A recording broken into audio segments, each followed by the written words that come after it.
We gathered about it. What really happened? Yeah, David, thank you very much for the opportunity. I want to say good morning to your cherished listeners.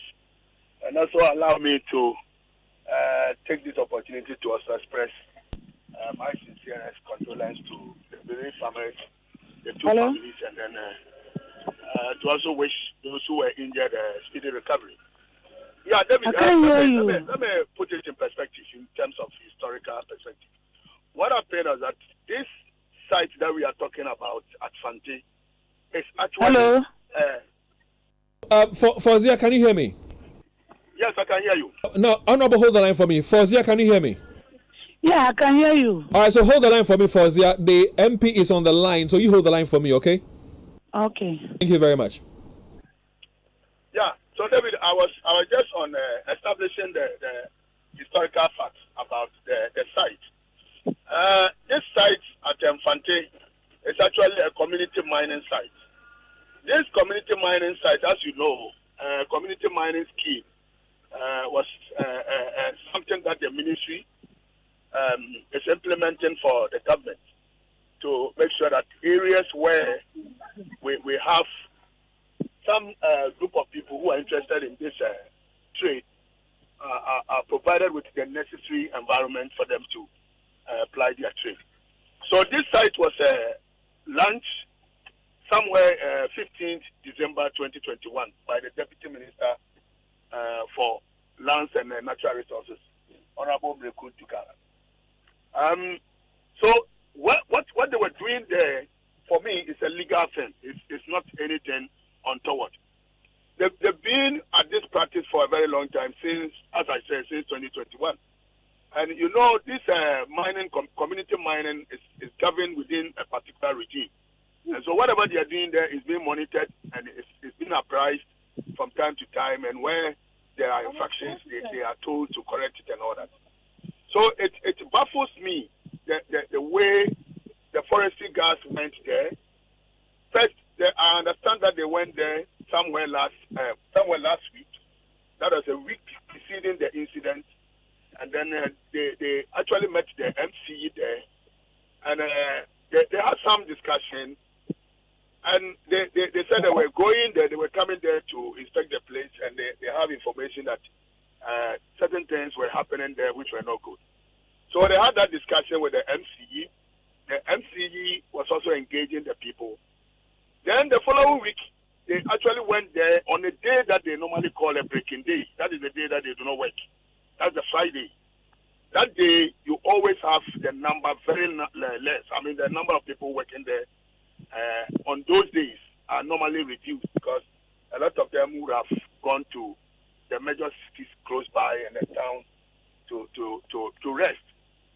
So on that fateful day, there were only few people there. There were not that many. And when they were going, they didn't even touch base with the MC to find out what has transpired between her and then the workers there. Find out whether she was able to engage them and what was the status. They didn't do that. They went there straight away, and I understand they went with vehicles. And when they got there, that is the information that I had.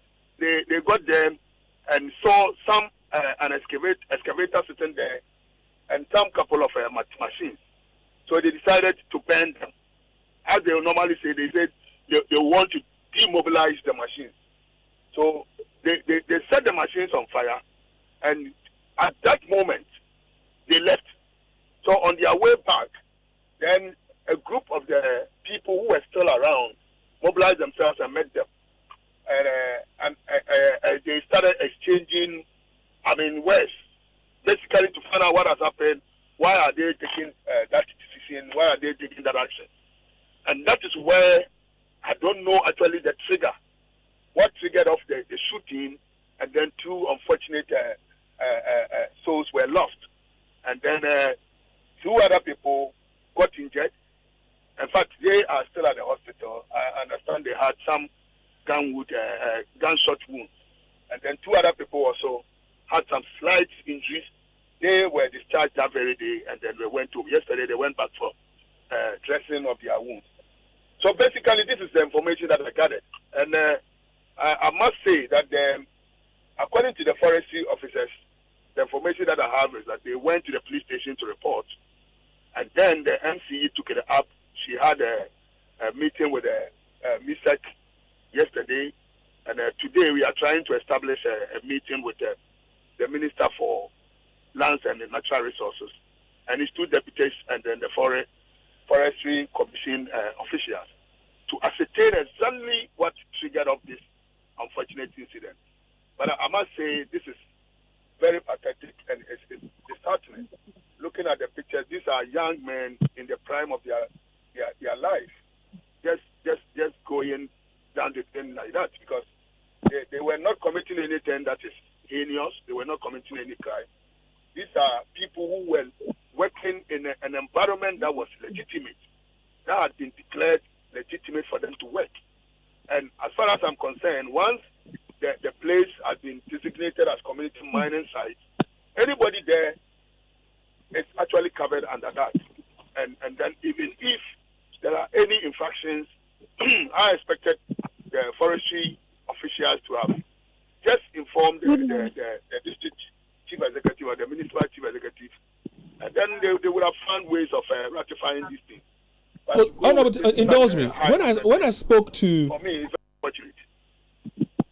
When I spoke to the original boss for forestry yesterday, a couple of to me was that yes, he went there a week ago and told the miners there to stop working. He went on to tell me that then they decided to go there this Friday, that's last Friday, to ascertain for themselves if indeed the miners have stopped work. Now, when his men got on the ground, they bent some, earth-moving equipment or mining equipment, and then some of the miners attempted to take away some of the weapons of the security persons, and that is what triggered off the firing, leading to injuries and 2 deaths. For you are saying to us that that place is designated as a community mining area. Can you confirm to us whether indeed they were adhering to how community mining ought to be operated or ought to be done? Yes, you see, David, that is where I have my difficulty, because I think that they should have actually involved the municipal chief executive and her staff, so that they would have ascertained that, look, what you are seeing is what we are also seeing, so that they would have been in sync.